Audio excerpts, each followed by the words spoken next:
చేతిలో ఉన్నాయి. అతడు ఆ కొండ దిగుచుండగా ఆయన అతనితో మాట్లాడినప్పుడు తన ముఖ చర్మం ప్రకాశించిన సంగతి అంట మోషేకు తెలిసి ఉండలేదట. హల్లెలూయా చెప్పండి. దేవుడి సన్నిధిలో కనిపెట్టినటువంటి వ్యక్తి జీవితం 40 పగలు 40 రాత్రులు దేవుడి సన్నిధిలో గడిపాడు. 40 పగలు 40 రాత్రులు దేవుడి సన్నిధిలో నిలిచినటువంటి మోషే 40 దినాలు అయిపోయిన తర్వాత కొండ దిగుతా ఉన్నాడు.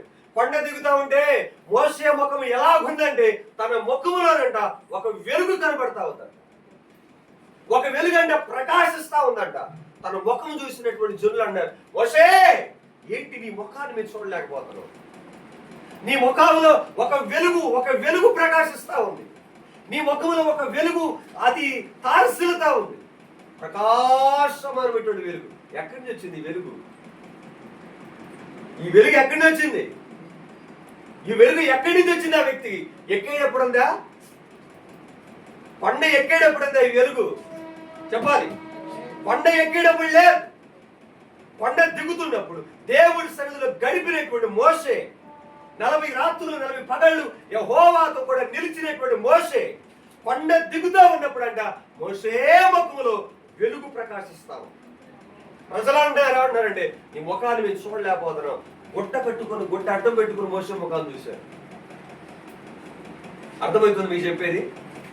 ప్రకాశమైనటువంటి వెలుగు. దేవుడి సన్నిధిలో గడిపేటటువంటి వ్యక్తి యొక్క జీవితం తమ ముఖాలు ఏమైతాయంటే ప్రకాశిస్తాయి. హల్లెలూయా చెప్పండి. తమ ముఖాలు ఏమైతే ప్రకాశిస్తాయి. ఎవరు ప్రార్థన చేస్తారో వారి ముఖాలు మనకి దేవుడి యొక్క మహిమతో కప్పబడతాయి. దేవుడి వెలుగు ప్రకాశిస్తా ఉండింది. ఇంకో మాట చెప్పమంటారా? ఏ వ్యక్తి అయితే దేవుడి దగ్గర మోకాళ్ళ మీద అనుభవాలు కలిగి శరీరాన్ని నల్లగొట్టుకుంటూ మోకాళ్ళు నల్లగొట్టుకుంటూ దేవుడి సన్నిధిలో కన్నీరు కారుస్తాడో, ఇదిగో ఈ మోకాళ్ళు ఏమైతే నలుపెక్కి ముఖం ప్రకాశమానంగా మారి. నీ మోకాళ్ళు ఎలాగున్నాయి? నీ మోకాళ్ళు ఎలాగున్నాయి? మోకాళ్ళు వేయాలంటే ఇబ్బంది ఇవ్వాల, మోకరించాలంటే కష్టమవుతుంది. పాట ఎంత బాగా పాడతాం మనం, అద్భుతమైనటువంటి పాట పాడతాం మనం. అవునా? పాటలు మనం పాడడానికి ఇష్టపడతాం. మనం సంఘంలో పెత్తనాన్ని చలాయించడానికి మనం ఇష్టపడతాం. కానీ దేవుడి సన్నిధిలో మోకరించడానికి, కడుపు మార్చుకోవడానికి, కన్నీరు కార్చడానికి, దేవుడి సన్నిధిలో నిలబడడానికి మనం ఈరోజు ప్రయత్నం చేసే విశ్వాసం లేదు. ఇలా అర్థమైతే నేను చెప్పేది? నువ్వు ఎలాగున్నావు? నీ భక్తి జీవితం ఎలాగుంది? నేటికి దేవుడి సన్నిధిలో నిలబడేటువంటి వ్యక్తిగా నీవు ఉన్నావా? ఆయన సన్నిధిలో ప్రార్థన జీవితాన్ని కలిగి ఉన్నటువంటి వ్యక్తిగా ఉన్నావా లేదో ఒకసారి పరిశీలన చేసుకో. ఎన్నాళ్ళవుతుంది ప్రార్థన చేసి? ఎన్నాళ్ళవుతుంది ప్రభు పాదాలు పట్టుకొని? ఎన్నాళ్ళవుతుంది దేవుడి సన్నిధిలో కన్నీరు కాచి? శ్రమ వచ్చిందంటే అయ్యో మాకే శ్రమ వచ్చిందా, ఇంక ఏం ఏడుతూ బుడబుడ వస్తాయి నీళ్ళప్పుడు. బొంగ నీళ్లు గారుతావు, ఉపయోగం ఏముంది? కార్చవలసింది దేవుడి దగ్గర కావాలి. కార్చవలసింది దేవుడి దగ్గర కావాలి. కార్చవలసిన టైంలో దేవుడి దగ్గర కన్నీరు కార్చకపోతే, నీకు శ్రమ వచ్చినప్పుడు కన్నీరు కారిస్తే ఆ కన్నీళ్ళకి దేవుడు కదిలించబడు.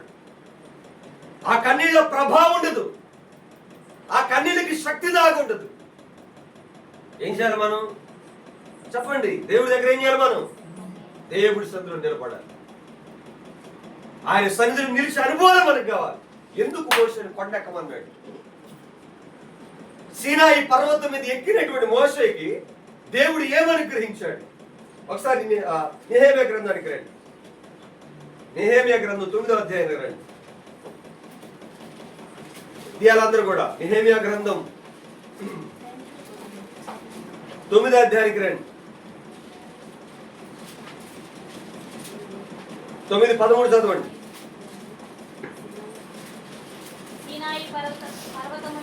9:13 సీనాయి పర్వతం మీదికి దిగి వచ్చి ఆకాశము నుండి వారితో మాట్లాడి వారికి నీతియుక్తమైన విధులను, సత్యమైన ఆజ్ఞలను, మేలుకరములైన కట్టడలను, ధర్మములను నీవు దయచేసితివి. హల్లెలూయా చెప్పండి. గట్టిగా చెప్పండి. పండెక్కినటువంటి మోషేకి ఏమి ఇచ్చాడు దేవుడు? సీనాయి పర్వతం మీదకి ఎక్కినటువంటి మోషేకి ఏమి ఇచ్చాడు? సీనాయి పర్వతం మీద కంట ఆయన అంటే దిగి వచ్చాడంట. ఆకాశం నుండి వారితో మాట్లాడంట. వారికి ఏమి ఇచ్చాడంటే ఇదిగో వాళ్ళు నడవలసినటువంటి మార్గాలు తెలియపరిచాడు. సత్యమైనటువంటి విధులను వారికి తెలియపరిచాడు. ఎలాగ నడవాలో, ఎలాగ ప్రవర్తించాలో, ఎలాగ వాళ్ళు ఏం చేయాలో, ఎలాగ వాళ్ళు చేయకూడదు, దేవుడు మార్గాలు ఏం చేశాడు వాళ్ళకు బోధించాడు. అల్లు చెప్పండి. విధులను నేర్పిస్తాడు. ఎక్కడ కూర్చున్నప్పుడు?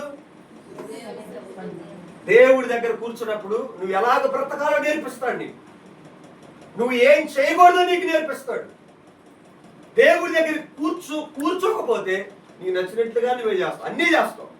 దేవుడి దగ్గర కూర్చున్న వ్యక్తి ఏం చేస్తాడంటే దేవుడికి నచ్చినట్టుగానే ప్రవర్తిస్తాడు, దేవుడికి నచ్చినట్లుగానే మాట్లాడతాడు, దేవుడికి నచ్చినట్లుగానే బ్రతుకుతాడు, దేవుడి విధేయుడిగానే బ్రతుకుతాడు.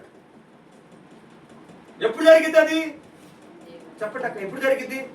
ఆయన దగ్గర కూర్చున్నప్పుడు, సీనాయి పర్వతాన్ని ఎక్కగలిగినప్పుడు, దేవుడి సన్నిధిలో మనం కూర్చున్నప్పుడు నువ్వు ఏం చేయకూడదో దేవుడు నీకు బోధిస్తాడు. నువ్వు ఎలాగ బ్రతకాలో దేవుడు నీకు నేర్పిస్తాడు. నీ గుడారంలో నువ్వు ఎలాగ ప్రవర్తించాలో దేవుడు నీకు బోధిస్తాడు. దేవుడి దగ్గర కూర్చోకపోతే, ఈ రకమైనటువంటి ప్రార్థన అనుభవాలు కనుక మనకు లేకపోతే, దేవుడితో పెరుగులాడే అనుభవాలు కనుక మనకు లేకపోతే, ప్రార్థన లేనటువంటి వ్యక్తి జీవితం ఏమైందంటే పాపములో మనం పడిపోవటానికి అవకాశాలు ఉంటాయి. దేవుడితో మనకి సహవాసం కనుక లేకపోతే, దేవుడితో పెరుగులాడేటువంటి అనుభవాలు కనుక మనకు లేకపోతే మనం ఏమైతుందో తెలుసా? పాపములో పడిపోతాం, లోకంలో పడిపోతాం, శాపములో మనం పడిపోతాం, దేవుడికి వ్యతిరేకమైన మార్గాలు మనం పడిపోతాం. అర్థమవుతుంది చెప్పేది? దేవుడి సన్నిధిలో గడపడం నేర్చుకోవాలి, దేవుడి దగ్గర కనిపెట్టడం నేర్చుకోవాలి, దేవుడి పాదాలు పట్టుకోవడం నేర్చుకోవాలి. ఆయన పాదాలు పట్టుకొని ఆయన సన్నిధిలో విధేయుడివై ఆయన పాదాలు వదిలిపెట్టకుండా పశ్చాత్తాపం కలిగి దేవుడి దగ్గర ఏడవడం నేర్చుకోవాలి. ఎప్పుడు ఏడుస్తున్నావు? ఎప్పుడు ప్రార్థన చేయాలి? 3 పూట్ల శరీరానికి ఏం తక్కువ కాకూడదు, పట్టకేం తక్కువ కాకూడదు. శరీరానికి కడుపు నిండా భోజనం కావాలి. భోజనం ఏముందంటే ఏమంటారు ఇవాళ? వైట్ రైస్ అంటే పావు, నువ్వు ఇంత ముక్కలు కావాలి మనకి, అవునా కాదా? ఇంతంతే కావాలి మనకి, లేదంటే మనకి తృప్తి కలగదు. ఏం పెట్టారమ్మ వాళ్ళు? కూరలేగా. మరి దీనికి మరి ఆత్మీయ పరిస్థితి, ఈ ఆత్మిక ఆహారం ఎలాగా? కొండ నిండా మోసంకు 2కు తప్పులేదు, తిను తిను. దేవుడి దగ్గర కూడా కనిపెట్టడం నేర్చుకో, దేవుడి దగ్గర కూడా కన్నీరు కాల్చడం నేర్చుకో, దేవుడి సన్నిధిలో నిలబడ్డం మనం నేర్చుకోవాలి. మోషే సీనాయి పర్వతం మీదకి ఎక్కాడు. సీనాయి పర్వతం మీదకి ఎక్కినప్పుడు ఉదయాన్నే ఆయన సిద్ధపడి దేవుడి సన్నిధిలో కనిపెట్టినప్పుడు తన ముఖం ఏమైతే ప్రకాశిస్తావు. సిద్ధపడేవాడు కావాలి ఆ ప్రభుకి. సిద్ధపడనేటువంటి క్రైస్తవులు అవసరంలా, వేషధారంతో కూడినటువంటి క్రైస్తవులు అవసరంలా. మీరు ఎలాగున్నారు? అందుకే మత్తయి సువార్త 6వ అధ్యాయం అంటాడు, ఏమన్నాడు? మీరు ప్రార్థన చేయనప్పుడు మీరు వేషధారులుగా ఉండొద్దు. మీరు ప్రార్థన చేసేటప్పుడు ఇక్కడ మనం ఎంత ప్రార్థన చేస్తున్నాడు అనుకో, ఎవరు చెప్పాలి నీ గురించి? మీ పక్కన కూర్చున్నాడుగా చెప్పాల్సింది, పాస్టర్ గారుగా చెప్పాల్సింది. ఎవరు చెప్పాలి? నీ నీతి గురించి దేవుడు చెప్పాలి, నీ కన్నీళ్ళ గురించి దేవుడు చెప్పాలి. దేవుడి సన్నిధిలో నిలబడే అనుభవాలు మనకు కావాలి. పల్లవి చెప్పండి. మోషే ఎప్పుడు సిద్ధపడ్డాడు? ఉదయాన్నే సిద్ధపడతా ఉన్నాడు. పరిశుద్ధ గ్రంథానికి రండి ఒకసారి, ఆదికాండానికి రండి. ఆదికాండం 22వ అధ్యాయం. తీయాలందరూ కూడా 22వ అధ్యాయం బైబిల్ తీయాలందరూ. 22వ అధ్యాయంలో మీకు కొన్ని విషయాలు మీకు నేను చూస్తాను. అందరు తీసారా? ఆదికాండం 22వ అధ్యాయంలో 2వ వాక్యం. అప్పుడు ఆయన, నీకు ఒక్కడైన నీ కుమారుడు అనగా నువ్వు ప్రేమించి ఇస్సాకును తీసుకొని మోరియా దేశమునికి వెళ్ళి అక్కడ నేను నీతో చెప్పు పర్వతాలలో ఒక దాని మీద దహన బలిగా అతను అర్పించమని చెప్పాడు. తెల్లవారినప్పుడు అండరం చేయండి. తెల్లవారినప్పుడు అబ్రహాము లేచి తన గాడిదకు గంత కట్టి తన పరివారం ఇద్దరు తన కుమారుడు ఇస్సాకును వెంట పెట్టుకొని దహన బలి కొరకు కట్టెలు చీల్చి లేచి దేవుడు తనతో చెప్పిన చోటుకి వెళ్ళాడు. చాలు. ఎక్కడ బయలుదేరాడు? అబ్రహాముతో దేవుడు మాట్లాడుతున్నాడు. సీనాయి పర్వతం మీదకి ఎక్కినటువంటి మోషేను చూసాం. మరొక వ్యక్తికి చెబుతున్నాడు, అబ్రహాం నేను చూపించే పర్వతాన్ని ఎక్కాలి, నేను చూపించే పర్వతానికి ఎక్కాలి, నేను చూపించే పర్వతానికి ఎక్కాలి. ఎక్కడ? మోరియా అనేటువంటి పర్వతం ఎక్కాలి. ఎందుకు ఎక్కాలి? ఎందుకు ఎక్కాలి? పర్వతానికి ఎందుకు ఎక్కాలి? అబ్రహాం నీకు ఒక్కడైనటువంటి నీ ఒక్క కుమారుని నాకు దహన బలిగా అర్పించాలి, దహన బలిగా అర్పించాలి. అబ్రహాం అన్న చెడ్డ పనులు చేశాడా? ఎందుకు ఆయన పరీక్ష? ఎందుకు ఆయన కన్నీళ్ళు దేనికి? దేవుడు అడుగుతున్నాడు, నీ కుమారుడు కావాలన్నాడు. ఎవరన్నా అంటే వినాలి. ఎవరు 10 మంది కుమారులు ఉన్నారా? ఎంతమంది ఉన్నారు? ఒక్కడే. ఈ ఒక్కడే కావాలన్నాడు. అంటే మీరైతే ఏం చేస్తారు? ఇంట్లో 10 ఏళ్ళు ఉన్నాయి, 10 ఏళ్ళు ఇచ్చి దేవుడి పనికి ఇవ్వాలి. ఏమంటాం? 10 రూపాయలు ఇవ్వాలి, గగాడం అయిపోతుంది. దేవుడి పనికి ఇవ్వాలంటే నలిగిపోతుంది, నోట్లు సగం చినిగి వస్తున్నాయి. పొట్టలు కూడా ఎవరు తీసుకోవట్లేదు, మీరు ఇచ్చేయి. అర్థమవుతుందా? ఒకే ఒక్క కుమారుని ఏం చేయాలంటే దహన బలి కల్పించమంటున్నాడు. వినండి, దహన బలి కల్పించమంటే అబ్రహాము గుండె ఏమైందంటే పెండ పడతా ఉంది. అబ్రహాము గుండె పెండ పడతా ఉంది. పెండ పడతా వినాలి. మన చిన్నపిల్లగాడికి జ్వరం వచ్చింది అనుకోండి, మన ఇంట్లో తల్లి నిద్రపోయిందా? వాడు ఏడుస్తా ఉన్నాడు. రాత్రి అంతా జ్వరం, వ్యాధన ఒకటే, ఒళ్ళంతా కాలిపోతా ఉంది. వాడు తలనిపోయి మొత్తం వాంతులు గారి వేసి అలా ఉందనుకోండి, ఏ తల్లి నిద్రపోయిద్దా? ఏ తండ్రి నిద్రపోతారు? ఎలా ఉండిద్ది? వాడిని కాచుకొని దగ్గరే ఉండి నిద్ర కాసి, అదొక వ్యాధన, దుఃఖం. అన్నం తెచ్చిన అన్నం తినలేరు, పరిస్థితి బాగోనప్పుడు, బిడ్డలు బాగోనప్పుడు. మరి అబ్రహాము యొక్క కుమారుడు ఒక్కగాను ఒక కుమారుడు తెల్లవారితే అబ్రహాము దగ్గర ఉండడు, దహన బలిగా అర్పించబడతాడు. అబ్రహాము నిద్రపోయాడు అంటారా? చెప్పాలి, మీరు చెప్పాలి. ఆయన నిద్రపోతాడా? తెల్లారితే కత్తి ఎత్తబడతాడు. కట్టెల మీద పండుగ పెట్టి ఏ చేతులతో అయితే అన్నం పెట్టాడో అదే చేతులతో కత్తి చేత నరకాలి. ఇప్పుడు అబ్రహాం నిద్రపోతాడు. తండ్రి అంటే నీకున్నటువంటి ప్రేమ అబ్రహాంకు ఉండదా అండి? వినాలి, ఉండదా? మన బిడ్డ మీద ఉన్నటువంటి ప్రేమ ఉండదా? అబ్రహాం కడుపు కోతుండదా? రాత్రి అంత అబ్రహాం నిద్రపోయాడు అంటారా? నిద్రపోవాలా? అన్నవారి కోసం ఎదురు చూస్తున్నాడు. ఎప్పుడు తెల్లారిద్దా? కడుపు కోత ఉన్నప్పటికీ, పేగు బంధం ఉన్నప్పటికీ, తన కుమారుడి వదిలిపెట్టకూడనటువంటి ప్రేమ అబ్రహాములో మిగిలి ఉన్నప్పటికీ, అబ్రహాము ఆ విషయంలో దేవుడి చిత్తమని జరిగించడానికి, దేవుడు చెప్పినటువంటి పర్వత శిఖరాన్ని ఎక్కడానికి అబ్రహాము సిద్ధపడ్డాడు తప్ప తన నిర్ణయంలో మార్పు రాలేదు. ఎప్పుడు టైం అయిద్దా? ఎప్పుడు తెల్లవారిద్దా? దేవుడి చిత్తాన్ని నేను జరిగించాలి. ఎప్పుడు తెల్లవారిద్దా? ఎప్పుడు తెల్లవారిద్దా? దేవుడు చెప్పినటువంటి స్థలానికి నేను వెళ్ళాలి అనేటువంటి కొత్త నిశ్చయంతో అబ్రహాం ఉన్నాడు. భార్య అడుగుతుంది, అయ్యా ఎక్కడికి వెళ్తున్నావు? కట్టెలు పెట్టుకుంటున్నాడు. కట్టెలు చీల్చాడు, మోపు నెత్తిని పెట్టాడు. భార్య అడుగుదా ఉంది, ఎక్కడికి వెళ్తున్నారు మీరు? చెప్పలా? దేవుడు ఇలా చెప్పాడు, ఇస్సాకుని ఇలా తీసుకుని వెళ్తున్నాను అని తన భార్య అయినటువంటి శారము గారికి చెప్పలేదు. ఒక్కడే బయలుదేరుతా ఉన్నాడు. కుమారుని వండి పెట్టుకున్నాడు. అడుగుతున్నాడు ఇస్సాకుడు, నానా మనం ఎక్కడికి వెళ్తున్నావు? ఎక్కడికి వెళ్తున్నావు నాన్న? మనం నాన్న ఎక్కడికి వెళ్తున్నప్పుడు పట్టరానటువంటి దుఃఖంతో, కనుగుడ్లో దాయబడినటువంటి కన్నీళ్లతో అబ్రహాము యొక్క వ్యాధన, తన దుఃఖం అంతా కూడా తన గుండెల్లో పిండి వేస్తా ఉన్నప్పటికీ కూడా అబ్రహాం ఒకే ఒక ఆలోచన ఏంటంటే, నేను దేవుడు చెప్పినటువంటి స్థలానికి వెళ్ళాలి, దేవుడు చెప్పినటువంటి పనిని జరిగించాలి. వేరొక నిర్ణయం కానీ, వేరొక ఆలోచన కానీ తన జీవితంలో రానివ్వడానికి అబ్రహాం ఇష్టపడలేదు. నేను మరలా చెబుతున్నాను, దేవుడి సన్నిధిలో నిలబడే వ్యక్తి ఏం చేస్తాడంటే దేవుడి చిత్తాన్ని జరిగిస్తాను. నష్టం వచ్చిన దేవుడి చిత్తమును జరిగించడానికే తన శరీరం కృషించిపోయినా, తనకి ఏదైనా దూరం అయిపోయినప్పటికీ కూడా దైవ చిత్తాన్ని జరిగించడానికి ప్రార్థన చేసే వ్యక్తి పూనుకుంటాడని ప్రభు పేరు తెలియపరుస్తా ఉన్నాడు. ఏదైనా జరగవచ్చు. క్రైస్తవుడు అంటే అన్ని బాగుంటాయని కాదు.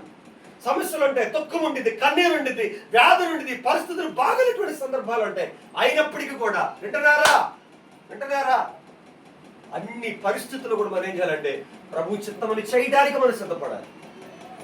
నేను చెప్పే అర్థమవుతున్నాయా? మీకు కావునా అర్థమవుతున్నాయా? అర్థమైతే ఒకసారి వాళ్ళు చెప్పండి. దైవ చిత్తాన్ని చేయాలి. దేవుడు చెప్పినటువంటి స్థలంలోనికి మోరియా పర్వతం మీదకి ఎక్కాలి. చూడండి, అక్కడ రాస్తున్నాడు, తెల్లవారినప్పుడు అబ్రహాము లేచి ఒక మాట చెప్పమంటారా? దేవుడి సన్నిధిలో నిలబడే వ్యక్తి తెల్లవారుతుందంటే మనసు మీద పడుకోడు. అర్థమైంది మీ చెప్పేది? 7 గంటలు లేచాడు ఎంతమంది మనలో? యథార్థం ఒప్పుకుందాం. 7 నుంచి వద్దాం. ఎతని చేతులు ఎత్తండి. 7 గంటలు లేచేటటువంటి వాడు ఎంతమంది? సరే, కొద్దిగా టైం ఎక్కువ చూద్దామా? 8 చూద్దాం. ఇది 7 అంటే మేము అప్పుడు కూడా లేచేటట్టు లేరు అనుకుంటున్నాను. 8ంటికి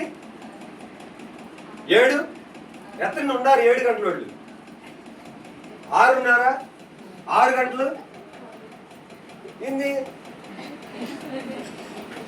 చెప్పండి? యథార్థం ఒప్పుకోవాలి. అబ్రహాము తెల్లవారు మంచు మీద పండుకోడు. తెల్లవారికి ముందే దేవుడి సన్నిధిలో కనిపెట్టడానికి అబ్రహాం సిద్ధపడతాడు. వేకుని లేచి అబ్రహాం బలిపీఠం కట్టాడు. వేకుజామునే లేచి అబ్రహాం బలిపీఠం కట్టాడు. మగ్ధులేని మరి చాలా చీకటి ఉన్నంతవరకు ఏం చేసింది? తన ప్రభువుని తన ప్రాణపిండి వెతకడానికి బయలుదేరింది. అవునా? ఉదయాన్నే సిద్ధపడ్డాడు. ఎక్కడికి ఎక్కడానికి చెప్పండి? సీనాయి పర్వతం ఎక్కడానికి. తెల్లవారినప్పుడు ఎప్పుడు తెల్లవారుతుందని తెల్లవారగానే ఎక్కడికి? మోరియా పర్వతం మీదకి సిద్ధపడదామన్నాడు అబ్రహాం. తెల్లారినప్పుడు ఏం చేయాలి? లాగని చీపురు కాదు కొట్టుకోవాల్సింది. లాగని కంచం కొట్టుకునే ఉన్నారు కొంతమంది. కంచం కొట్టుకునే ఉన్నారు లావగానే మరి బెడ్ కాఫీ కావాలి ఇంట్లో. ఏం చేయాలి మనం చెప్పండి? రేత్రేమో 12 దాకా సినిమా, 12 దాకా మెసేజ్లు, 12 దాకా చాటింగ్లు, 1 గంట దాకా ఇష్టమైన సీరియళ్ళు, ఇష్టమైన సినిమాలు చూడటం. తెల్లారు మరి 8 5 లేసరికి ఒక ఆడకూతురు ఏం చేయాలి? సాయంత్రం 30 ఏముంది? ఆమె కందరకడని లేచి తన కుటుంబాన్ని చక్కబెట్టుకుంది. ఆమె కష్టపడకుండా భోజనం పెందలకడని లేచింది. గొడవ తీరేటువంటి భార్య చీకటి లేచి భోజనం సిద్ధపడి హల్లు చెప్పండి. చీకటిని లేచింది. ఒక ప్రార్థన పడి ఏం చేస్తాడంటే చీకటిని లేస్తాడు. ఒక ప్రార్థన పడి ఏం చేస్తాడంటే ఇప్పుడు ఆ సమయం వరకు ఏం చేస్తాడంటే కనిపెడతాడు. అరుచు కాకి పిల్లలు దేవుడికి మొరపెడుతున్నాయి. అరిచే కాకి పిల్లలు ఉదయాన్నే 4 గంటలకే ఏం చేస్తాడంటే తమ భాషలో తమ దేవుడికి మొరపెడుతున్నాయి ఆహారం కొరకు. నువ్వు కడుపు నిండిన వ్యక్తివై కడుపు వీరు వాళ్ళ 10 ఏళ్ళ డబ్బులు మన మాటను 50 కేజీలు బియ్యం ఉంటేనే మన మాటను వింటావా? ఏమో మనం ఇవాళ వినట్లేదు, ప్రజలు వినట్లేదు. మోషే ఏమో దేవుడి సందులో గడిపి ఆ యొక్క తేజస్సు కొరకు కనిపెడుతుంటే ప్రజలు ఏం చేస్తున్నారో తెలుసా? ఆ సౌందర్యం మనకు అక్కర్లా. ఇన్ని డబ్బాలు నీళ్ళలో మొహాలు పోయడానికి తేజస్సు కావాలి. మనకు అందంగా మనకు కనిపించాలి. ఎన్ని పూస్తే ఏం ప్రయోజనం? ఆత్మ సౌందర్యం లేకుండా బాహ్యమైనటువంటి సౌందర్యం కృషించిపోయింది, మట్టిలోకి పోతావు. అమ్మ నువ్వు తెల్లగుండవు రామ్మని చెప్పి దేవుడు నేను అబ్రహాము రూములు కూర్చోబెట్టడు. లాజరు కురుపులతో నిండిపోయి చిల్ల పెంకి చేత గీక్కుంటూ ఉండి ఉన్నటువంటి వ్యక్తి తన ప్రార్థన జీవితాన్ని కోల్పోలేదు కాబట్టి, పవిత్రతను కోల్పోలేదు కాబట్టి, పరిశుద్ధతను కోల్పోలేదు కాబట్టి, అర్థమవుతుందా? కురుపులు ఉన్న ఎంగిలి మెతుకులు ఏరుకున్నటువంటి స్వభావం కలిగినటువంటి వ్యక్తి అయినా ఎక్కడ కూర్చోబెట్టాడు? అబ్రహాము రొమ్మున అనుకున్నాడు. ఆత్మ సౌందర్యం కావాలి. ఆత్మ సౌందర్యం కలిగిన వ్యక్తులు తమ ముఖాలు ఏమవుతాయి? తేజస్సుతో నిండిపోతాయి. దేనికోసం ఆరాటపడుతున్నావు? నువ్వు పాడ డబ్బా కొనే డబ్బులకి నువ్వు వాడే సొబ్బులు డబ్బులు కూడా దేవుడి దగ్గర మనం కానికి రోజు వేయలేకపోతున్నాం. అందం కోసం 10 ఏళ్ళ వాడేవాళ్ళు ఉన్నారు తెలుసా మీకు? సౌందర్యం పెంచుకోవడానికి బ్యూటీ పార్లర్కి వెళ్ళేటటువంటి వాళ్ళు ఉన్నారు. చెప్పండి, మనలో ఎవరు లేకపోలేదు. దేవుడు లేరా? లేకపోతే మంచిది. హల్లు చెప్పండి. ఈరోజు పోటీ పడుతున్నారు. పోటీ పడవలసిన మనం ఎక్కడ? ప్రార్థనలో పోటీ పడాలి, పరిశుద్ధంగా బ్రతుకుడులో పోటీ పడాలి, వాక్యానికి విధేయులవడంలో పోటీ పడాలి, దేవుడి కొరకు నిలబడ్డంలో పోటీ కావాలి మనకి. అబ్రహాం చెప్పాలి. అబ్రహాం ఏం చేస్తున్నాడు? మోరియా పర్వతం మీదకి ఎక్కడానికి తెల్లవారగానే బయలుదేరి వెళ్ళిపోతున్నాడు. వెళ్ళిపోయాడు. తమ దేవుడికి ఏం చేశాడంటే ఇస్సాకు చేతులు కట్టి కాళ్ళు కట్టి కట్టెత్తి నరకడానికి సిద్ధపడ్డాడు. అవునా? నరకడానికి సిద్ధపడ్డాడు. కత్తి ఎత్తినప్పుడు దేవుడు మాట్లాడు, అబ్రహాం ఇందును బట్టి నువ్వు నాకు భయపడే వ్యక్తిగా నాకు రుజువైంది. ఇందును బట్టి నువ్వు నాకు భయపడుచున్నావు నాకు అర్థమవుతావు. అబ్రహాం ఇదిగో ఇస్సాకు కట్లు ఇప్పు, ఆ పక్కనే పొదలు అదిగో ఒక పొటేలు దాగి ఉంది, దాన్ని వదిలేవు, నీ కుమారుడు బదులుగా దానిని బలివు. ప్రార్థన చేసే వ్యక్తి, దేవుడి చిత్తాన్ని కనుగొనేటువంటి వ్యక్తి కోసం ఏమైందంటే చిత్తమును ముందు జరిగిస్తే ఇదిగో దాగి ఉన్నటువంటి ఆశీర్వాదం మన కళ్ళకు కనబడింది. హల్లో చెప్పండి. ముందే కనిపించింది అబ్రహాం పొటేలు? చెప్పాలి అంటే కనబడిందా? ఉళ్ళ పొదల్లో దాచిపెట్టించాడు దేవుడు. కంటి కనబడట్ల అక్కడ ఆశీర్వాదం. దేవుడి చిత్తాన్ని ఎప్పుడైతే మనం పరిపూర్ణంగా మనం జరిగిస్తామో నీ కొరకేమైతే తెలుసా? ఒక మంచి ఆశీర్వాద శ్రేష్టమైనటువంటి దాన్ని దేవుడు దాచిపెట్టి ఉంచుతాడు. నలిగిపోయిన స్థితిలో కూడా అబ్రహాము దేవుడి చిత్తాన్ని జరిగించడానికి సిద్ధపడ్డాడు. నలిగిపోతున్నటువంటి స్థితిలో దేవుడి చిత్తాన్ని జరిగించాడు కాబట్టి దాచబడినటువంటి ఆశీర్వాదం బయటకు వచ్చింది. నీ కొరకు ఆశీర్వాదం దాచిపెట్టించాడు. నలిగిపోయావా? వ్యాధన పడుతున్నావా? కృంగిపోతున్నావా? అయితే కృంగిపోయే పరిస్థితుల్లో దేవుడి చిత్తం చేయటం మర్చిపోమాకు. కన్నీళ్లు గార్చే పరిస్థితుల్లో దేవుడి చిత్తం చేయటం మర్చిపోమాకు. చిత్తమును ఆయన చిత్తము జరిగించి దేవుడి సన్నిధిలో కనుక అబ్రహాములాగా మోరియా పర్వతాన్ని కనుక ఎక్కగలిగే అనుభవాలు కనుక నీకుంటే అర్థమైంది నేను చెప్పేది? ఆశీర్వాదం నీ సొంతమైంది, ఆశీర్వాదం నీ వశమైంది. హల్లు చెప్పండి. నేను చెప్పిన మాటలు అర్థమయ్యా? చేద్దాం ప్రార్థన, చేద్దామా దేవుడి దగ్గర, నిలబడదామా దేవుడి కోసం, ప్రభు కోసం నిలబడాలి మనం, అవునా కదా? చూడండి మరొక వాక్యం చూపిస్తాను. మొదటి రాజుల గ్రంథం ముగిస్తాను. నేను 2 వాక్యాలు చెప్పి నేను ముగిస్తాను. మొదటి రాజుల గ్రంథం 18వ అధ్యాయం. ఇవాళ అందరు బైబిల్ తీయాలి. మొదటి రాజుల గ్రంథం 18వ అధ్యాయం.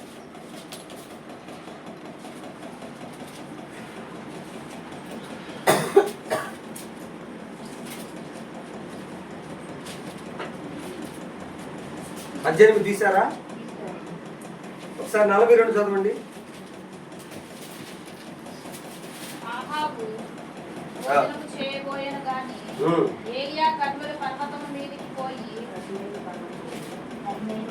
చూడండి అక్కడ, ఆహా భోజనం చేయబోయేను గాని ఏలియా కర్మేలు పర్వతం మీదకి పోయి నేల మీద పడి ముఖమంట మోకాళ్ళ మధ్య ఉంచుకున్నాడట. చాలు. మరొక వ్యక్తిని చూస్తున్నాను. సీనాయి పర్వతం మీదకి ఎక్కినటువంటి మోషేను చూసాం. మోరియా పర్వతం మీదకి ఎక్కినటువంటి అబ్రహామును చూసాం. కర్మేలు పర్వతం మీదకి ఎక్కబోతున్నటువంటి ఏలియాను చూస్తా ఉన్నాం. కర్మేలు పర్వతం మీదకి వినాలి. కర్మేలు పర్వతం మీదకి ఎవరెవరు ఎక్కారు? ఏలియా, ఆహాబు అనేటువంటి వ్యక్తులు ఎక్కారు. హల్లు చెప్పండి గట్టిగా, చెప్పండి, చెప్పాలి, చెప్పండి అమ్మా. విన్న వాక్యాన్ని. ఏలియా, ఆహాబులు ఏం చేశారంటే కర్మేలు పర్వతం మీదకి ఎక్కారు. వర్షం రాబోతా ఉంది. వర్షం వరకు ప్రార్థన చేశాడు. ఆహాబు ఏం చేశాడంటే, ఆహాబు నువ్వు పోయి భోజనం చేసేసి ఇంటికి వెళ్ళమన్నాడు. వినాలి. రాజు అయినటువంటి ఆహాబు బయలుదేరాడు ఇంటికి భోజనం చేయడానికి. కానీ ఏలియా ఏం చేస్తున్నాడంటే, వాక్యం మరలా మనం చదువుతాం. ఏలియా కర్మేలు పర్వతం మీదకి పోయి నేల మీద పడి ముఖమంట మోకాళ్ళ మధ్య ఉంచుకున్నాడట. హల్లే చెప్పండి, చెప్పాలి. ఏం చేస్తున్నాడంట? చెప్పండి, చెప్పాలి. కర్మేలు పర్వతం మీద ఎక్కినటువంటి ఏలియా ఎలా ఉన్నాడంట చెప్పాలి. మోకాళ్ళు వేసి నేల మీద పడి మోకాళ్ళు వేసి మోకాళ్ళ మధ్యలో అంట తల ఉంచుకుని ప్రార్థన చేస్తున్నాడంట. ప్రార్థన చేసినప్పుడు కొన్ని పద్ధతులు ఉన్నాయి. వీటిని ఏమంటారంటే భంగ్యమ అంటారు. ప్రార్థన భంగ్యములు తెలుగు. కూర్చునే విధానం ఉంది. మాస్టర్ కూర్చోయా, ఇదే చదువుతుంది ఇప్పుడు. కూర్చునే విధానం ఉంది. ఎక్కడ చెప్పాలి? పర్వత శిఖరం మీద దేవుడి దగ్గర కూర్చునే విధానాలు కొన్ని ఉన్నాయి. మనం ఎలా కూర్చుంటాం? వాడు కానివాడు కొంతమంది, కాళ్ళు చాపుకునేవాడు కొంతమంది, నిద్రపోయేవాడు కొంతమంది. ఎక్కడికి వచ్చి కూర్చుంటున్నా చెప్పాలి? దేవుడి సన్నిధిలో మనం అలా కూర్చుంటున్నాం. వాళ్ళు అట్లా కూర్చోరా. కర్మేలు పర్వత శిఖరం మీదకి ఎక్కినటువంటి ఏలియా మోకాళ్ళ మధ్య అంట తల పెట్టుకొని, ఎప్పుడు ట్రై చేశారా ప్రార్థనలో? అక్కడ మోకాళ్ళు వేయాలంటే రెండు కాళ్ళు రెండు ఇనుప రాడ్లు పెట్టిన వాళ్ళలాగా మోకాళ్ళు అంగో సర్జరీ చేశారు. ఇక కాళ్ళకి రాడ్లు వేసారా చెప్పండి? పసిపిల్లలు కూడా మోకాళ్ళు వేసే పరిస్థితులు. ఎందుకని? మనమే కాళ్ళు ఆరం చదువుతాం, వాళ్ళు కూడా అదే నేర్చుకుంటారు.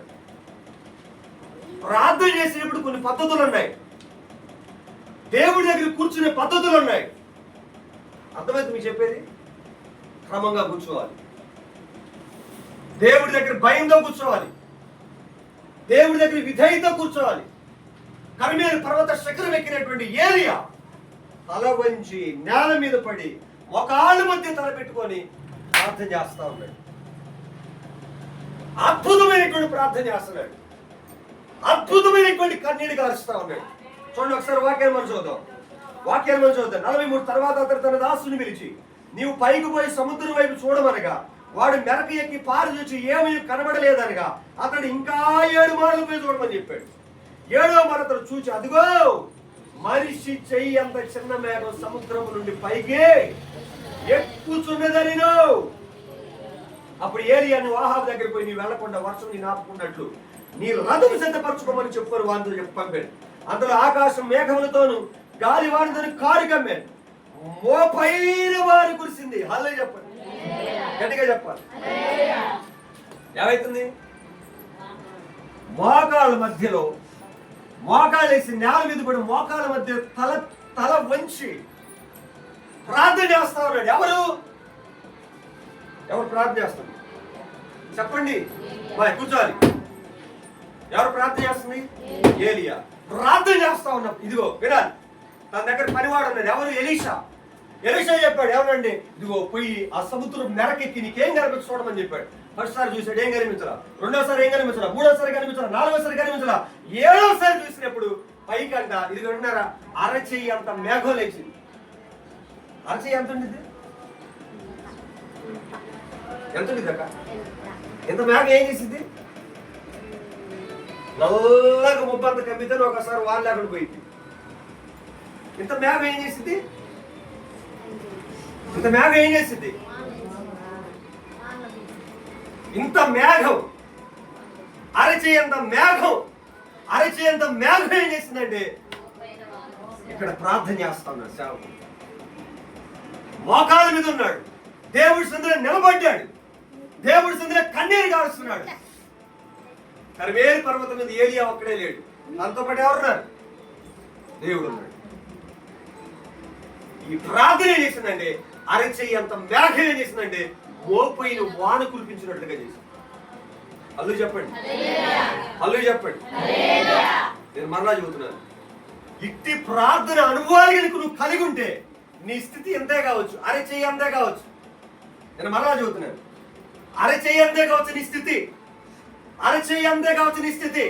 నీ స్థితి ఈ అరచెయ్యి అంత ఉంటే ఏం చేసిందంటే అరచెయ్యి అంత మేఘం మోపైన వర్షం కురిపించినట్లుగా ఇదిగో నీ కొద్ది స్థితిని దేవుడు ఏం చేస్తాడంటే మహాభివృద్ధిలోనికి తీసుకొస్తాడు. 5 రూపాయలు పెన్ను ఏం చేసిందంటే 5 కోట్ల కూడా రాయొచ్చు చెప్పు. ఎంతది పెన్ను? ఎంత? ఒకప్పుడు 3 రూపాయలు, ఇప్పుడు 5. ఈ పెన్నుది ఏం చేయొచ్చు మనం? 50 కోట్లు చెప్పి రాసింది. ఇది లేకపోతే చెప్పాలి మీరు, ఇది లేకపోతే చెక్కు రాయలేము. ఇది కావాలి. 50 కోట్లు వేయడానికి, సొంతకం పెట్టడానికి. ఎంత దీని వాల్యూ? 5 రూపాయలే. 5 రూపాయలు అద్భుతం చేసింది. 5 రూపాయలు ఇదంటే 5 కోట్లు రాయగలిగింది. 50 కోట్లని రాయగలిగింది. దుంటేనే అరచేయి అంత మేఘమే. 5 రూపాయలు దీని వాల్యూ. అద్భుతం చేయగలిగింది నీ జీవితం. నీ జీవితంలో కార్యాలు చేయగలిగింది. నీ జీవితంలో ఆశ్చర్యకరమైన కార్యాలు జరిగించింది. నేను మరలా చెబుతున్నాను, కృంగిపోతున్నావా? వ్యాధులు చెందుతున్నావా? ఎవరు అర్థం చేసుకున్నటువంటి పరిస్థితుల్లో నీవు ఉన్నావా?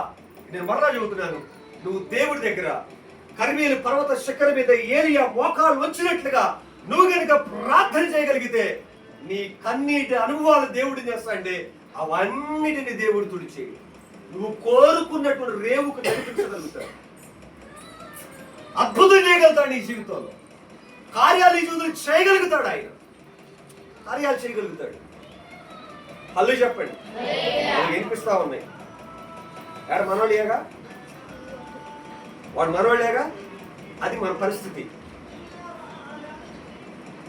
ఏం చేస్తున్నారు మనోళ్ళు? ముందే సినిమా పాటలు స్టార్ట్ చేస్తారు, తర్వాత ముందు దేవుడి పాట, తర్వాత సినిమా పాట. అవునా కదా? పరిశుద్ధ వివాహం. పరిశుద్ధ వివాహంలో తమ్ముడు సితార్ నాదంతా స్టార్ట్ అయింది. ఎందుకు? నేను చేసే ఈ పెళ్లిలో ప్రభావం మా తోడుండని సినిమా పాటలో డ్యాన్స్ ఎగరడానికి పాస్టర్ గారు ప్రార్థన చేయాలి. ఆడికొచ్చి ఎలాగ మనం ఆశీర్వదించబడతాం? ఎలాగ మనం దీవించబడతాం? చెప్పాలి. ప్రార్థన పోయేవాడు మీరు ఖండితంగా నేర్పగలగాలి. నెలల్లో ఖండితంగా చెప్పగలగాలి. అసలు ముందే మనమే కోరుకుంటున్నాం, డ్యాన్స్ పిల్లలు తేవాలి మా అబ్బాయి పెళ్లి కన్నా అన్నారు కొంతమంది ఆడవాళ్ళు. వాళ్ళు డ్యాన్స్ చేస్తుంటే మనవాళ్ళు పోయి చూస్తున్నారు, ప్రార్థన పోయేవాళ్ళు. చెప్పండి, కాదా? మీరు చూడరా? చెప్పండి, లేరా ఎవరు? డ్యాన్స్ పార్టీ చేసి ఎంత ఆనందం మన వాళ్ళకి, ప్రార్థన గురించి విశ్వాసులకి. మరొక అమ్మాయిని చూసా, ఏం చేసి దాన్ని చూస్తా ఉన్నా.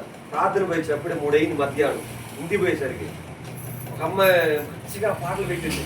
ఇంట్లో మోతున్నాడు బాబాయ్ ఇంట్లో, బల్ల కింద పోటుకో బల్ల కింద ఏం చేస్తుంది. అసలు ఏం డ్యాన్స్ చేస్తుందిలే అమ్మాయి. ఎన్ని ఒక 20 సంవత్సరాలు ఉంటాయి. అసలు లాగి కొడదాం అనుకున్నా. పోయి వాళ్ళ నాన్న చెప్పాము అన్న. అప్పుడే ప్రార్థన కలిసిందండి. బాబాయ్ మిమ్మల్ని ప్రార్థన తీసుకెళ్ళావా?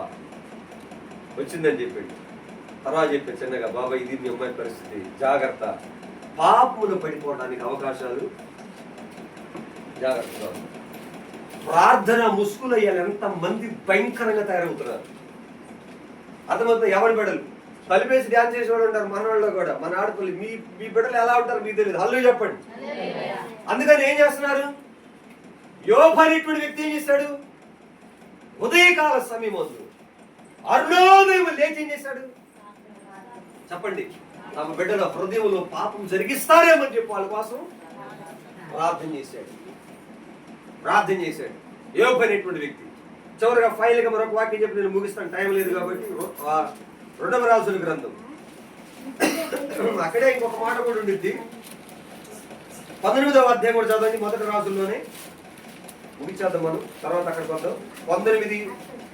8వ వాక్యం ఒకసారి చదవండి. 19. అతడు లేచి భోజనం చేసి భోజనం బలము చేత 40 రాత్రి మొగలు ప్రయాణం చేసి దేవుడి పర్వతం అని పేరు పెట్టబడిన హోరేబుకు వచ్చాడు. అలా చెప్పండి, ఎక్కడికి వచ్చాడు? హోరేబు పర్వతానికి వచ్చాడు. హోరేబు పర్వతం ఏంటి? అది ప్రార్థనా పర్వతం. అది ప్రార్థనా పర్వతం. అది అల్లే చెప్పండి. ఎవరు? ఏలియా. హోరేబు పర్వతానికి అనుభవాలు కలిగి ఉన్నాడు. ఎవరు? ఏలియా. చివరిగా ముగిద్దాం. 2వ రాజుల గ్రంథం 6వ అధ్యాయం. 6వ అధ్యాయం. ఇక టైం ఉందయ్యా, ముగిస్తున్నా. 6వ అధ్యాయం. ఒక గంట సేపు పట్టింది కానీ టైం లేదు. చదువుదాం, ముగిద్దాం. 17వ వాక్యం. యెహోవా వీడు చూచునట్లు దయచేసి వీడి కళ్ళను తెరవమని ఎలీషా ప్రార్థన చేయగా యెహోవా పనివాని కళ్ళను తెరవ చేశాడు. ఎలీషా చుట్టూ పర్వతం అగ్ని గుర్రముల చేత రథముల చేత నిండు చూచాడు. ఓకే ముందు చదువుదాం. 15వ వాక్యం చదువు ఒకసారి. 15.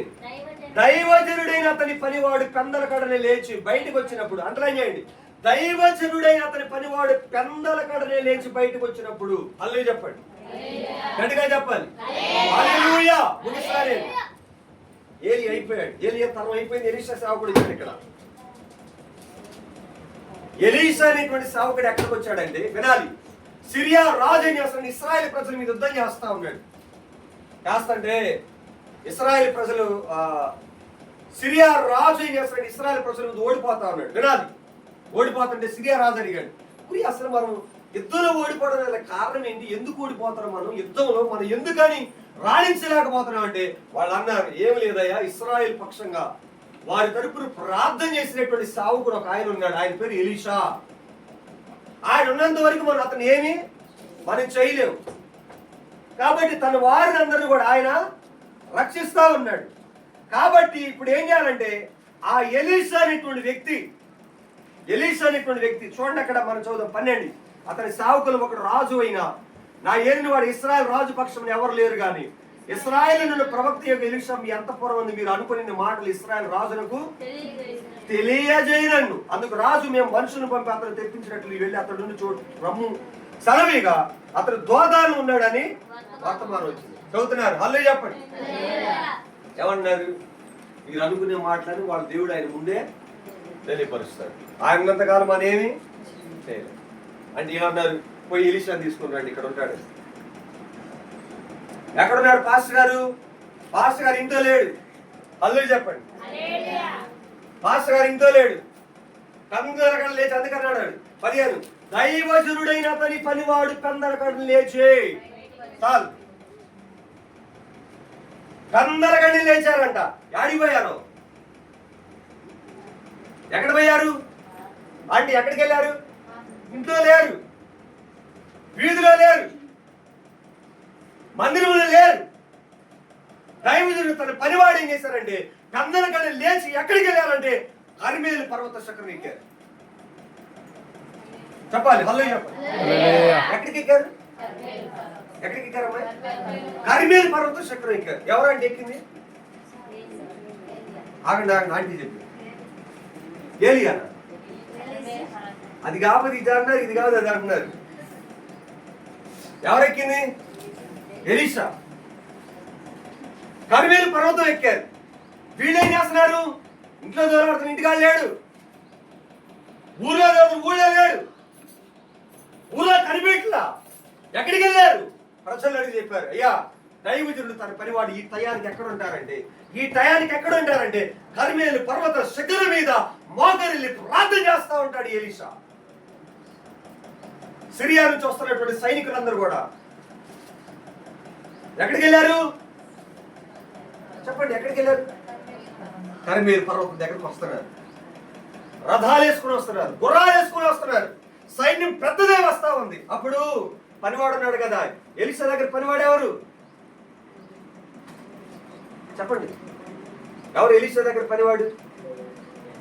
ఏలియా దగ్గర పనివాడు ఎలీషా. ఎలీషా దగ్గర పనివాడు గెహజీ. ఈ గెహజీ అన్నాడు ఎలీషా, అయ్యో దైవజనుడా, గుర్రాలు వస్తున్నాయి అయ్యా, సిరియా సైన్యం వస్తా ఉంది, మరి ఇప్పుడు ఏం చేయాలి? వాళ్ళ చంపేస్తారే, మన పరిస్థితి ఏంటి అని అంటాడంటే అప్పుడు అన్నాడు. చూడండి వాక్యం వద్దాం. అప్పుడు అన్నాడు, ఏమన్నాడండి? అతడు భయపడవద్దు, మన పక్షాన ఉన్నవారు వారి కంటే అదుకులై ఉన్నారు. మన పక్షాన ఉన్నటువంటి వాడు వారి కంటే అదుకులై ఉన్నారు. వాళ్ళకంటే బలవంతుడు మన దేవుడు శక్తిమంతుడు. ఆయన మన దేవుడు రోషం కలిగిన వాడు, మన దేవుడు పౌరుషం కలిగిన వాడు, మన దేవుడు అధికమైనటువంటి మహత్యం కలిగిన వాడు, వాళ్ళకంటే బలము కలిగినటువంటి వాడు మన దేవుడు. ఎందుకు భయపడుతున్నావు? చెప్పినా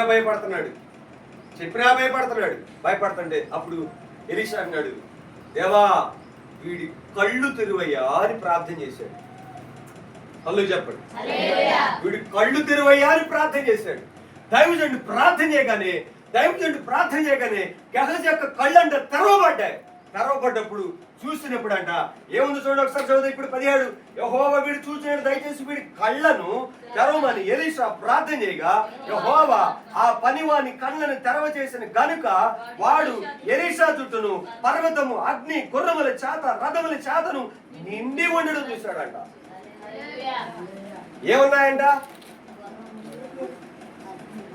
ఎలీషా చుట్టూ, కరిమేలు పర్వతము శిఖరము చుట్టూ ఏమున్నాయి? అగ్ని గుర్రాలు, అగ్ని రథాలు ఉన్నాయి. అగ్ని కంచె వేయబడింది. అగ్ని వేసాడని దేవుడు పర్వతం చుట్టూ. హల్లు చెప్పండి. నేను మరలా చెబుతున్నాను, ఏ వ్యక్తి అయితే ప్రార్థనా జీవితాన్ని కలిగి ఉంటాడు, అక్క చెప్పండి, గట్టిగా చెప్పండి, ఎదురుబడి చెప్పండి,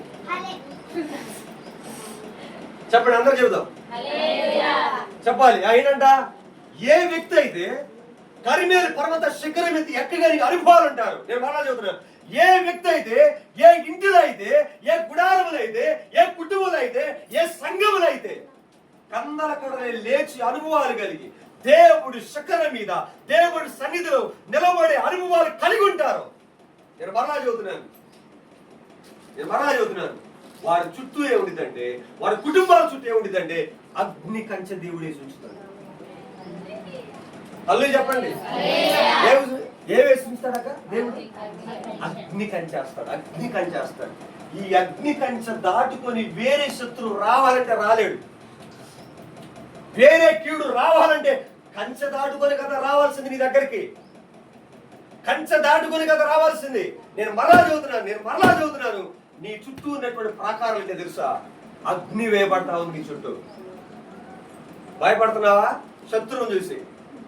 కృంగిపోతున్నావా నీకున్నటువంటి పరిస్థితులు చూసి? నీ చుట్టూ ఏముంది? ఎప్పుడు ఉండింది కంచె? నిద్రపోతుంది దగ్గర. చెప్పండి, 7 గంటల పడుకుంటే కంచె ఉండిద్దా? ఎప్పుడు లేవాలి మనం? ఎంతమంది లేదు చేతులు ఎత్తున్నారు?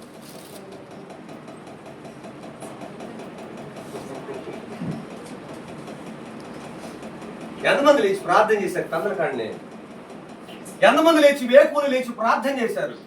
ఎంతమంది 4 గంటలు లేచి ప్రార్థన చేశారు? ఎంతమంది దేవుడి సన్నిధిలో నిలబడా? ఎంతమంది కరిమేలు పర్వత అనుభవాలు కలిగి ఉన్నారు? ఎంతమంది సీనాయి పర్వత అనుభవాలు కలిగి ఉన్నారు? ఎంతమంది మోరియా పర్వత అనుభవాలు కలిగి ఉన్నారు? ఏందా ఎవరు అట్టట్లేదు? మరి ఇప్పుడు ఎంత కంచెట్టుండిద్ది? నువ్వు ఇక చుట్టూ ప్రహరీ గడ కట్టుకోవడమే. దేవుడు వేసే కంచె ఉంటుంది. ఇంకా మనకి ఏం చేయాలి? విక్సురాలు వేసుకుని కంచేయాలి. పాడి కూడా కట్టాలి. పాడి కూడా కడితే ఆగిద్దా? సాతానికి ఆగిద్దా? వాళ్ళ గజం లేకుండా వస్తున్నాడు. తలుపులు బిగించుకున్నా ఎంత సందు లేకపోయి మీ ఇంట్లోకి వస్తున్నాడు. ఆయన చెప్పినారా? వాడికి అంత అవసరంగా అవసరం ఉండిద్దా? అంత లేకపోయి ఇంట్లోకి వస్తాడు. వాడికి పెట్టి మనం పాలిష్ బండ్లు వేసినాడు వాడు వస్తాడు. సీసీ కెమెరాలు పెట్టి వస్తాడు. దానిలో కారణాడు సీసీ కెమెరాలు మళ్ళీ వాడు కానొస్తాడా? ఏంటంటే కానొస్తాడా? కారణాడు. ఇప్పుడు ఈ బలాన్ని మనం జయించాలంటే, వీటి ముందు మనం పోరాడాలంటే, ఇప్పుడు వాడు ఏం చేస్తాడు? శత్రువుని చూసి భయపడుతున్నాడు. భయపడుతున్నావా? నేను మరలా చెబుతున్నాను, ఈ శత్రువుని చూసి నువ్వు భయపడాల్సిన అవసరం లేదు. దేవుడు అంటున్నాడు ఏ వ్యక్తి, నేను మరలా చెబుతున్నా, ఏ గుడారములు అయితే ప్రార్థనా ధూపం వేయబడిందో, ఏ కుటుంబంలో అయితే ప్రార్థనా జీవితాన్ని కలిగి ప్రార్థన చేస్తారో ఆ కుటుంబానికి దేవుడు అగ్ని కంచేస్తాడు. అగ్ని కంచేస్తాడు. ఏబు దగ్గరికి, ఏబుని గురించి దేవుడి దగ్గర ఇద్దరి మధ్య వాదన జరుగుతుంది. సాతాను కానీ అపవాది కానీ దేవుడికి. ఏమడిగాడు అపవాది? నువ్వు అన్ని కలిసి చేశావు కాబట్టి దేవుడు దేవుడు దేవుడు దేవుడు దేవుడు అంటున్నాడు. దేవుడు అంటున్నాడు కాదు, ఒకసారి చూపిస్తావు చూడు నిన్ను, అసలుకి నేను గనక నువ్వు దేవుడు కాదని నేను అనిపిస్తా, చూస్తావన్నాడు అపవాది. నీ వల్ల కాదు చెప్పు అన్నాడు. నాకు ఒక అవకాశం అన్నాడు. సరే పో అన్నాడు. దేవుడి దగ్గర వచ్చాడు కిందకి, ఏబింటికి వస్తే లోపలికి పోలేకపోతున్నాడు. లోపలికి పోలేకపోతున్నాడు. మళ్ళీ దేవుడి దగ్గర పోయాడు. ఏంట్రా మళ్ళీ వచ్చావు, పొమ్మని రాగానే అంటే అప్పుడు అంటున్నాడు, అయ్యా నువ్వు అతని ఇంటి చుట్టూ వేసినటువంటి కంచె వాళ్ళు నేను లోపల పోలేకపోతున్నాడు. చెప్పండి ఏముంది చుట్టూ?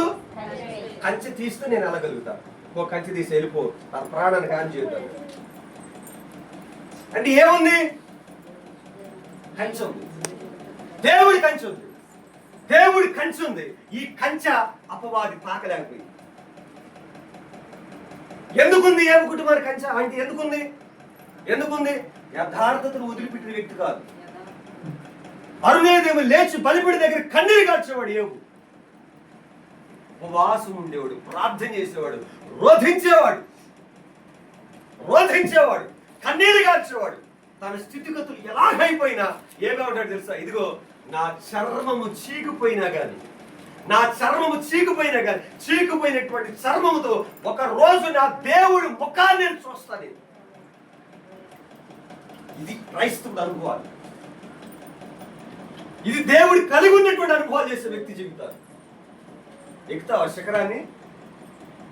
ప్రార్థన శిఖరం మీద నిలుచుంటారా? మోరియా పర్వతాల మీద ఎక్కగలుగుతారా? కర్మేలు పర్వతం ఎక్కగలుగుతారా? మోరియా పర్వతాన్ని ఎక్కగలుగుతావా? చెప్పండి.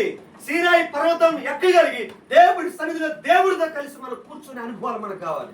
కడుపు మార్చుకోవాలి, నలగొట్టబడాలి, శరీరం నలగొట్టబడాలి, మోకాలు నలగొట్టబడాలి. ఈ రకమైనటువంటి ప్రార్థన కనుక మనం చేయగలిగితే ఏ పరిస్థితులు కూడా నేను ఇంచ కూడా కదిలించలే నిన్ను. నీ విశ్వాసాన్ని పాడు చేయలేవు.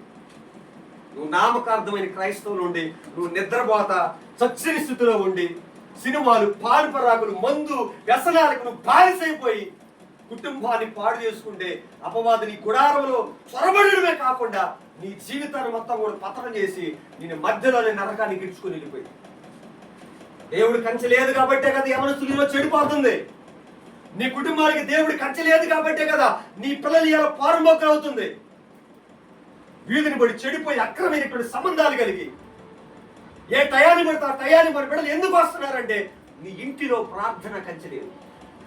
నువ్వు ప్రార్థన చేయట్లా, నువ్వు మోకాలేసి కన్నీరు కాల్చట్లా. అయ్యాలా ఏబు తన బిడ్డల కోసం ప్రార్థన చేశాడండి. అబ్రహాం తన కుమారుడి కోసం ప్రార్థన చేశాడు. అర్థమైతే నేను చెప్పేది? మన పరిస్థితి ఏంటి? ఏం చేద్దాం? మన పరిస్థితి ప్రార్థన చేద్దాం వద్దా అండి? ఎన్ని గంటలు వేస్తారు?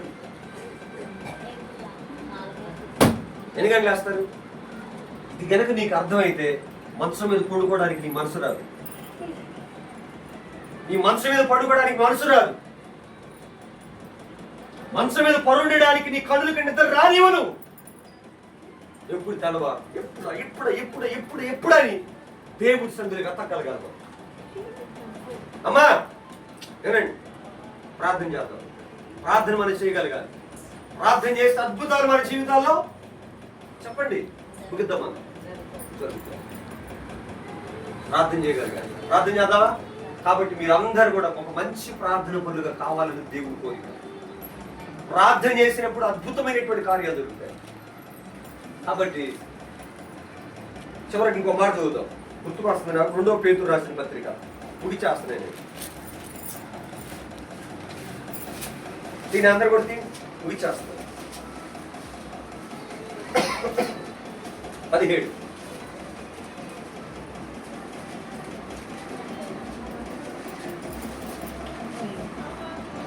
1:17 ఆయన మహత్యమును మేము కన్నులారా చూచిన వారమై తెలిపితమే.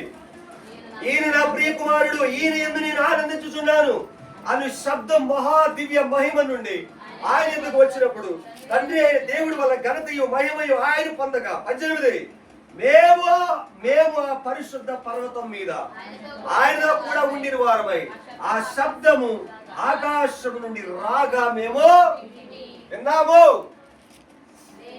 గట్టిగా చెప్పండి. ఏమన్నారు వీళ్ళు? ఎక్కడ నిలబడ్డారు చెప్పాలి. మహాపరిశుద్ధ పర్వతం మీద మేము ఆయనతో కూడా ఉన్నాం. మేము ఆయన స్వరాన్ని మేము విన్నాం. ఎప్పుడు జరిగింది ఇది? పేతురు రాస్తున్నాడు తన అనుభవాల్లో. ఎప్పుడు జరిగింది? లోకాసువార్త 9, 30, 1, 32, 33, 34 వాక్యాలు చదివితే వినండి, నేను చదువుతున్నాను అక్కడ ఏముండిద్దో.